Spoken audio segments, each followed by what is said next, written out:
Lumapit ka kayo, kunin mo. Wala na nga lang sabaw. So ayun guys, bago kami umalis papuntang camping sa bukid, umulan muna ng malakas, which is malamig. So andito nga pala kami sa Alfonso, Cavite. So magka-camp kami sa Caragliyaya. Hinintay muna namin tumilang, and then after that namalengke kami ng kapatid ko. So ayun, makikita nyo, pumunta kami ng Tagaytay para bumili ng mga ulam na gagamitin namin para sa camping. So Dito kasi kami dati. Natatandaan niya pa. Diyan kayo nakatira.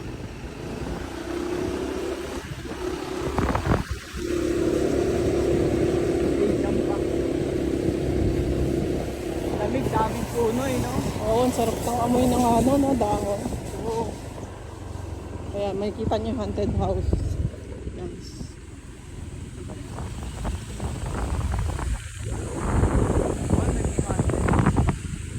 Parang sa American yung mga wrong turn.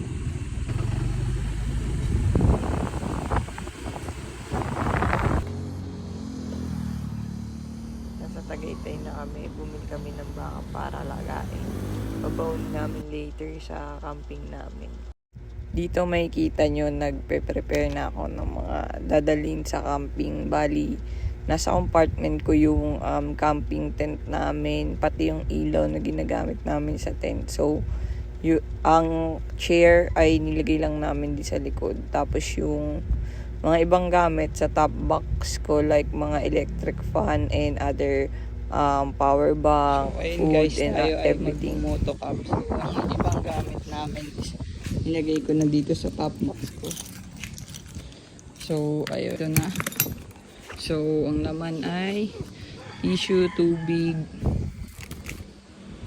wipes, butane, may electric fan din kami, ang Gisho Light, then cooking set, cookware, then may extra paper plate, sinusala camping paper plate, sabon, then kumot, and then another tubig. So, ayun guys, yung laman ng aking top box. Papasok na kami dito sa aming pagkakampingan sa bukid, kung saan makikita nyo ang mga kapatid ko.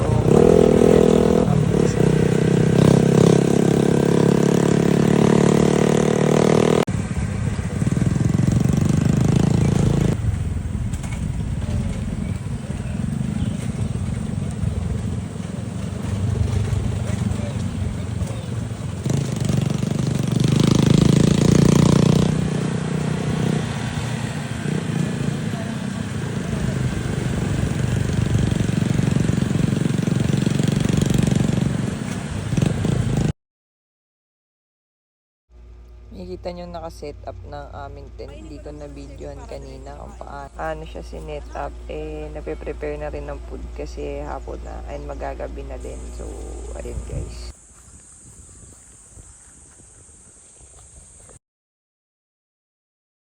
Dito kumuha lang kami ng daon ng saging, and then yun, kain na. Ang saya kasi ang daming food. Tapos ang bag kami, kanya-kanyang dala. After nito, busog ang mga itik. Kaya, ayun, marami pa kaming gagawin mga gantong videos na banding mga kainan na ginagawa namin tuwing camp. Lumapit ka kayo, kunin mo. Ikaw kumuha pag may kukunin ka. Para ka nang Alak. may katulong. Bawal yun. Yan. Yan yun. Siyempre bawal ginger yan eh. Di ano yun eh. Oo. Beauty ayan eh. Ayun na lang.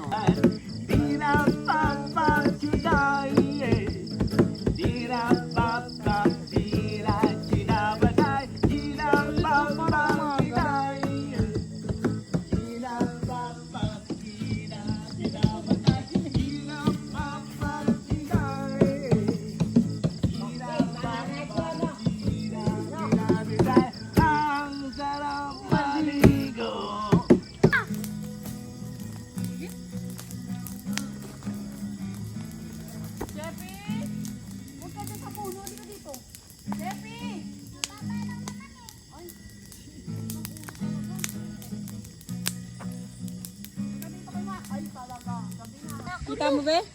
Yun o.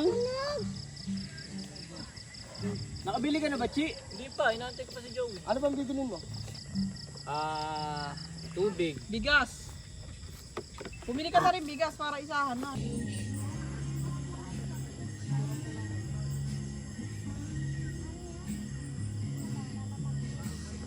Isa na namang magandang umaga ngayong araw sa bukid. So, ayun, nagpe-prepare na sila ng pagkain for this breakfast. So, Dagat daw. Ate. Trabaho. Ang huli kong tigil sa trabaho nung namatay pa si nanay. since magluluto na, nag-start na ako magpa-apoy sa kahoy. May butane kami pero hindi na namin ginamit since meron naman kaming nahiraman ng kawali at kaldero. So, shout out nga pala sa mga nakatira dyan na pinahiram kami ng kaldero at kawali. Pati tubig, binigyan din kami. So, doon ka magkanak naman din ng kasama namin. So, ayan.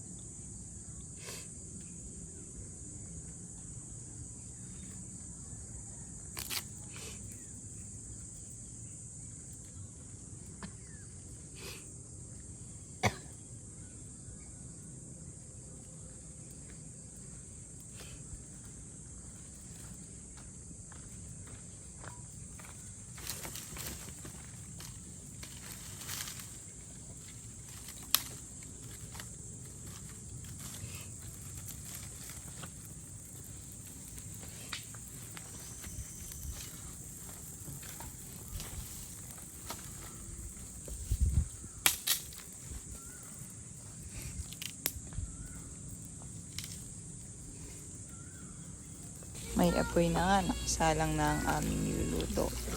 Sarap magluto gamit ang kahoy, madaling magluto din. So, nagluto kami ng chicken. Kala ko nga liit. Namin yung adobong pagkain namin. Nagsaing na din kami dyan. Makikita nyo sa susunod na video. So, ayun.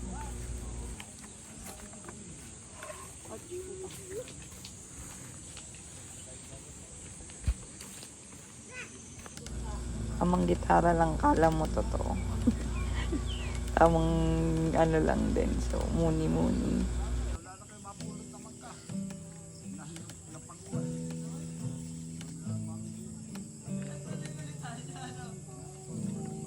So, since ang lugar ay puno ng mga buko, may mga bumibili ng buko.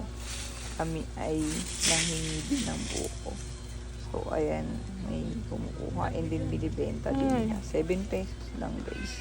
Although, pagdating sa Manila, masyado Wala na kayo. mahal, overrated. I think 60 pesos. So, dyan, binigyan kami ng buko na libre. Ng may nangunguha. So, ayun, binuksan din nila.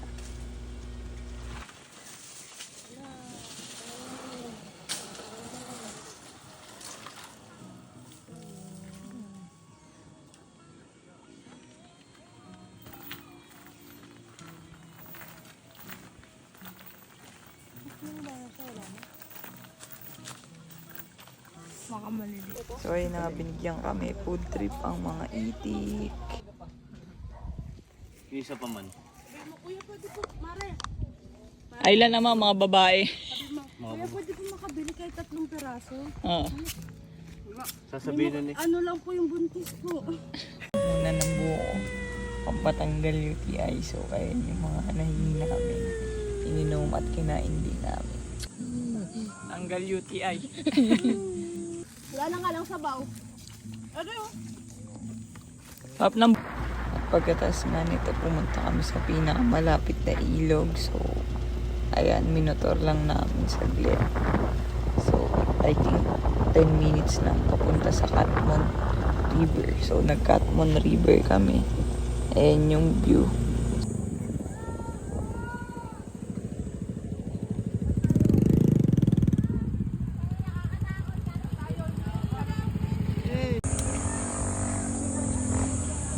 Parang green na yung Mount Talamina. Naligo lang saglit. Tapos bumalik na rin kami sa pinagkakampingan namin. Ano lang, tanggal lang ng init sa katawan. So,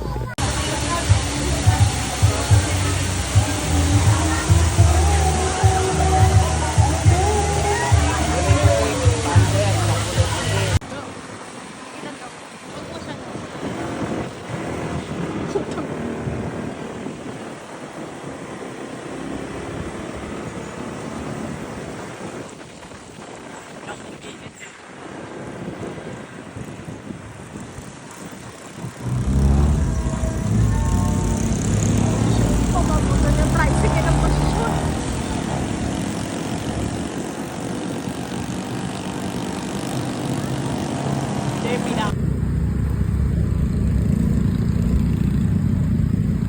Ito ang advantage ng lower dahil hindi ko na kailangan ibabaan pa ako. Mga nagbabalan.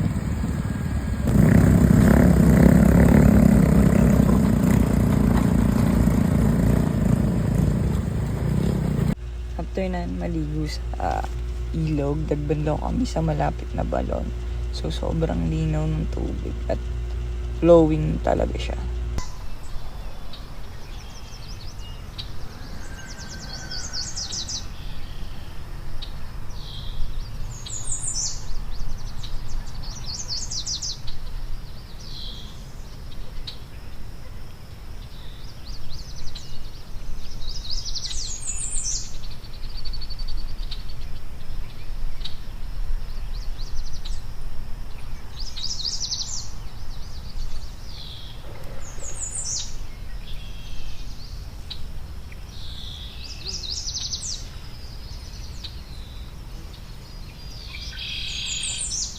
Pabalik na naman kami ng Maynila dahil tapos na ang weekend also yun.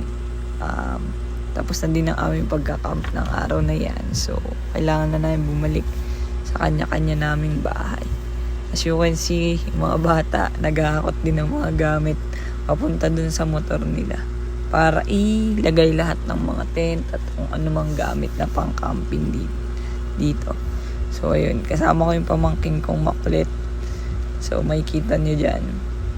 And, guys, thank you if umabot kayo sa gantong video. Thanks for watching, guys.